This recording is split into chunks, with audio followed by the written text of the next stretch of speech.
We thank we now we don't join with for saying we knock Tori. Now another Tori they this they come out inside Tori house for Douala Cameroon. Or that mama them, mama some of them we will get with now for inside America. We dey thank we now say we now don't she done with we.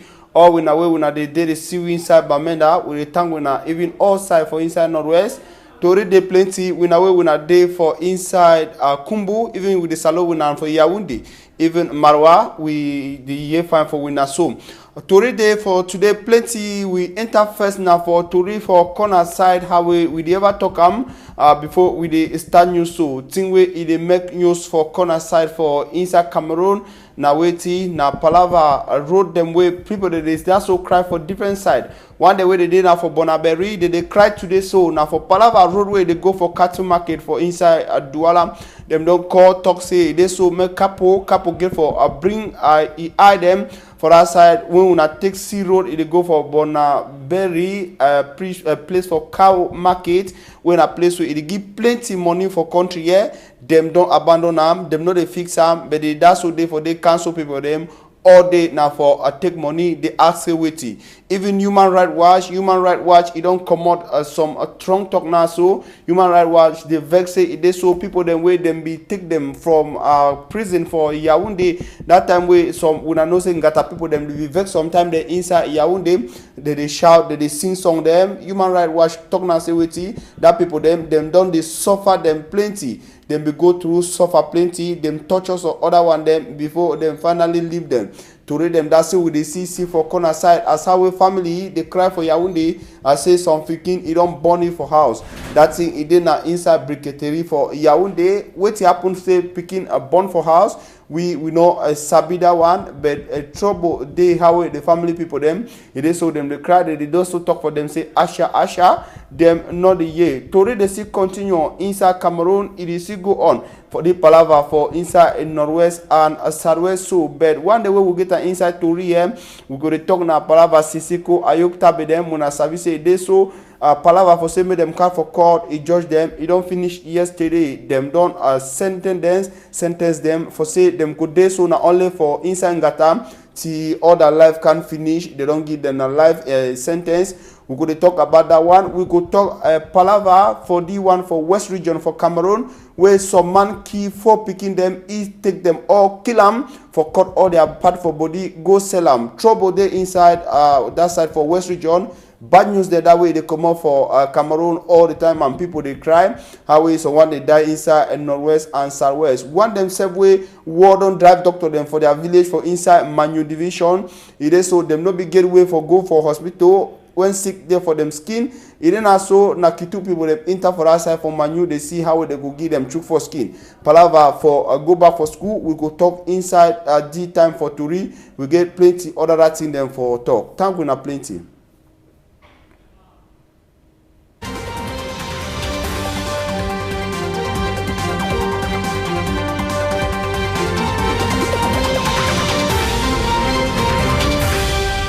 And the Salo people and for Limbe, we na side that way a big part of come out today.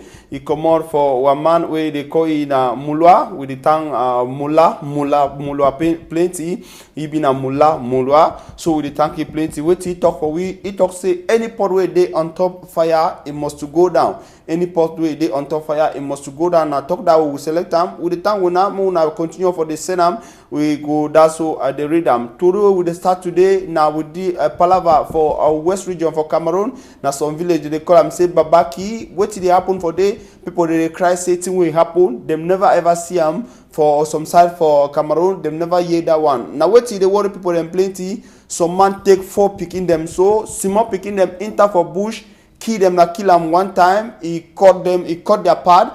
Only for say he need for go sell them. That man where we hear say name may be na Henry. He take all the picking them where they picking them are picking for one family. Family people them they be gather how way them gather for that family for say make them go give Thanksgiving. He be there for that side for Banner where it dey for Upper Camp Division for West region for Cameroon. Una go that's so they see the images the way they so a worry. Now that man that way them talk say the whole ye away they see it they make us say they cry so the man so that cry not be plenty. Except so if Kitu people they not become people they be one beating for kill them. Mommy they cry for day. Now the man that he take what he take picking them go for bush go kill them also sota just kill them. Kill them not be saying the way we jockey they picking them so. Mommy they cry for day, then they cry for that side for Bana. The family go report for gendarmerie for Bana. Them go take their big boss them inside place where they call them say Bafang we na head boy village for inside Upper Plateau division, Open Camp division rather for West region for Cameroon. Now so that people vex plenty they say make Kitu them leave them, make them kill them die. But that's so Kitu they no leave them. Kitu they try for protect the man people they want kill them. That's so say Kitu they go take them taking up for some style go with them. If we take the picking them for Sunday, it day with them. After people don't see the picking them, they want to report police one gendarme people they want can hold he gonna go show the picking them for bush. It's how we don't kill them. 4 them sleep straight. Now picking it out when I say we not just show with them. For you when I see them so the 4 picking them sleep for you so straight so with them kill them it is so now all that for them. Mommy then they cry for that side. Even now today now so we they see yes it is so some funny news they come up for that side. Whether are true or not be true, it is so say what is some auntie for one of that picking the way they belong kill them. It is so that auntie it is so he don't fall. You know the wake up so they talk now say it is so the auntie still don't die or now what it don't happen for the auntie but we not say it for you know the wake up. Mommy for the picking them if before yesterday he says not the green wake up because that palaver be past the family. Plenty. Now, sad news that way, it day for that side for West region for Cameroon. So for Palava money, man take 4 picking them. We not be picking them, go kill them. Only for cut that part, whether be one cut now which part go sell them. Now them ask for say human part na trouble that way. The Kitu people them get for the check 2 cents for that side. How we it don't start so may not continue say it is so the can discover say it is so they don't lost. Plenty other people then for that side for West region for Cameroon. Asima also we go leave the chapter down so internal for different chapter.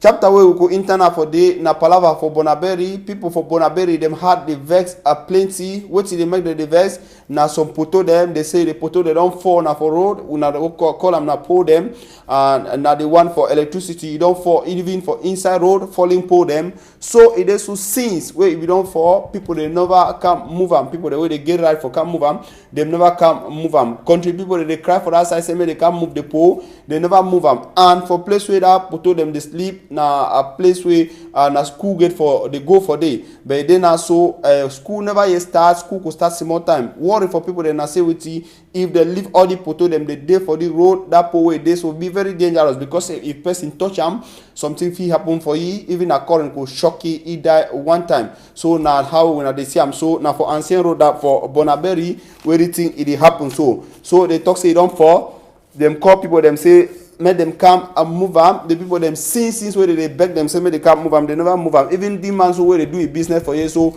we not there for they do a business again because they so the thing don't fall so it block even a road. We not there for you for come do a business again. For this side so they cry say they so make company where they get for come do make they come move this thing so that it is so thing could be normal for them because it is so it didn't for corner some big school yet where the man they talk as how we the post so it don't they affect business for that side and they are unfair as people the way they stay for this side for ancient road for Bonaberi.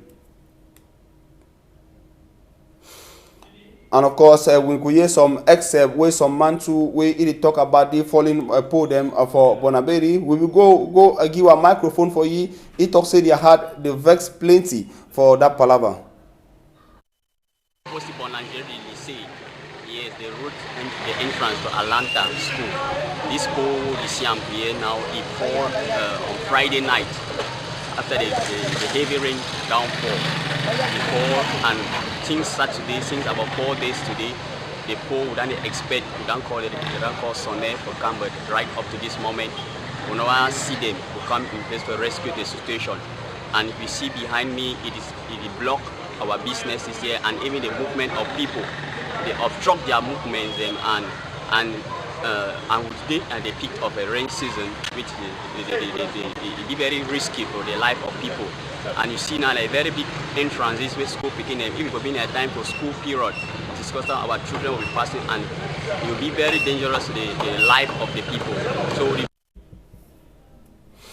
another palaver that we don't see it vex plenty. They are worried na say if school can start for the place where the thing it is, so them no go knows how picking go they pass, because it didn't for corner some big school where it is for that side for Bonaberry, and how school they can start for September. They worry them. Now so we go look na the palaver for picture photo now for Sisiko Ayuk Tabe them, we see happen for the photo where we want show about Sisiko Ayuk Tabe. We na sabi say it is, so them be there for court for Yaoundé yesterday. But time we them about that judgment will be there for inside Yaoundé decision. It come out like it not be don't ever come out, because say them be always they go for day. When them go today they talk say okay they don't push case for this other day. When them go today they say they don't push case for this other day. They always they postpone them, so they postpone their own case so. But it won't be yesterday for Yaoundé. The court where if they hold for day, it decides say wait them go get an life sentence. Them give them, that means say they go pass all their life. Now for inside a prison, them equally talk to say them go play some plenty money as far as that issue, that case will be concerned. They go play some plenty money. Them no go pay, so then come out, them go sit there inside prison. When I sabi say since where them be don't arrest Sisiko Ayuk Tabe and plenty other people them for Nigeria, bring them inside Cameroon. Since 2018, they don't appear for court. They go back. They appear today. They go back. Appear tomorrow. Go back. But yesterday they give them a life imprisonment with plenty other people. Not be only one. Then the B10 where they always talk. I be giving a name for the people there for morning time, and so plenty other people they with them as far as the case be concerned. So it is so how when I see that picture. So now how will them be this smile, but now so this smiling face. So maybe it not go be again. Because it is so them don't be sentenced to life imprisonment. I don't give a name for so other people the way they be there with Sisiko Ayuk Tabe. It is so people they don't already start they react. We don't get different reaction of Cameroon. Yeah, so which some people they think they're on about the case where they done the sentence the Sisiko Ayuk Tabe and his co-Ambazonia leaders them as how they call them now the Nara 10 where they don't take them for Federal Republic of Nigeria, then bring them for Cameroon. It not be day one, it day two with some man where they call Cornelius Kwanga, where we hear how they take them all from Nigeria. We get some other one when Dr. Egbe Orog, we then be take them all to bring them. We get Barrister Eyambe Ibai. We get to Dr. Fidelis in their chair. We get Dr. Kimeng Henry. They be in Fongalamfo. They equally we get some other one. We been Professor Augustine Awasum and Barrister Shufai Blaise. We equally get Tassan Wilfred. We na plenty other people them where they be with Sisiko. Then be the worker together. Now the thing that way it come out for inside a court for Yaoundé. Now so if it be so we don't they talk about, so we know to say American people them they don't wake up to talk about the issue for inside Northwest and Southwest. American people them, Senate people them for America, them talk their own security. People them for Cameroon, that mean Cameroon government and separatists them they must get stop for you violate rights for people them for Northwest and Southwest as seen now, and equally talks with US people that when are US Senate that how when I see them don't be concerned about the palaver inside Northwest and Southwest.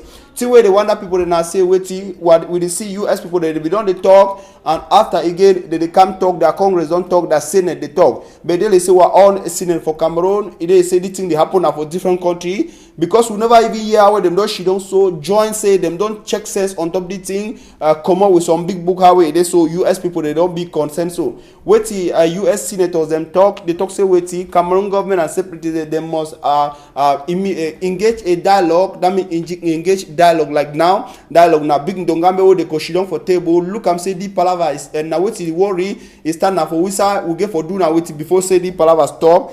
American people dey talk say that thing will happen na now no be say tomorrow no be now say after tomorrow. Dem talk to for dem say wetin dey so the palava make dem stop for the violate right for people dem for inside northwest and southwest. And two, when they sit down for table, it be possible maybe they look some person like a mediator or person where could deal with them. They begin to observe how they talk for table, so that thing where them talk say they get for put them in place, them could they put them so make country they go now for before the US people they vex plenty say they so the thing it don't over too much.